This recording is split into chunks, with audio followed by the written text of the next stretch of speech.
Hello, ഇതാണ് നമ്മുടെ special കല്ലുമ്മക്കായ roast. ഇത് സിമ്പിളാണ് കേട്ടോ.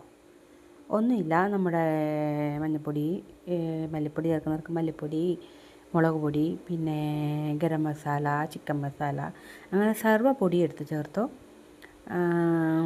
പിന്നെ നമ്മുടെ കുരുമുളക് പൊടി ഇത്രയും ചേർത്ത്, പിന്നെ ഇഞ്ചി വെളുത്തുള്ളി പേസ്റ്റൂടെ ചേർക്കണേ. ഇത്രയും ചേർത്ത് അത് ഫ്രൈ ചെയ്യണം.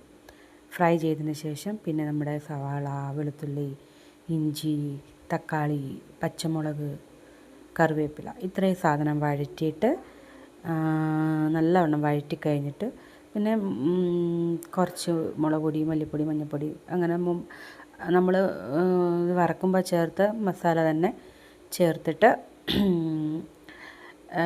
ഒന്ന് അതിൻ്റെ പച്ചമണമൊക്കെ മാറിക്കഴിയുമ്പം ഈ വറുത്ത് വെച്ചേക്കുന്ന കല്ലുമ്മക്കായ ചേർത്തതിന് ശേഷം പിന്നെ എണ്ണ ഒഴിച്ച് കടുകൊക്കെ പൊട്ടിക്കണേ.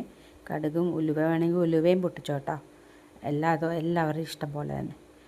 അങ്ങനെ അത് വഴറ്റി ഇതെല്ലാം ചേർത്ത് നമ്മുടെ സ്വന്തം എന്താ പറയുന്നത് കല്ലുമ്മക്കായ റോസ്റ്റ് റെഡി.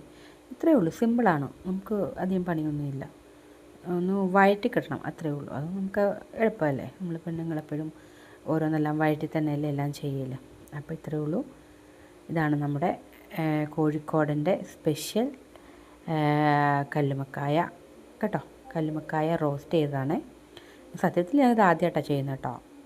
ചെയ്ത് കഴിഞ്ഞപ്പോൾ നല്ല ടേസ്റ്റ് ഉണ്ട്. കുരുമുളകിൻ്റെയൊക്കെ ആ ഒരു ടേസ്റ്റ് ഉണ്ടല്ലോ, അത് നന്നായിട്ട് നമ്മുടെ എന്താ പറയുന്നത്, നല്ല ടേസ്റ്റ് ഉണ്ട്. അപ്പോൾ എല്ലാവരും ട്രൈ ചെയ്യുക. ഓക്കെ.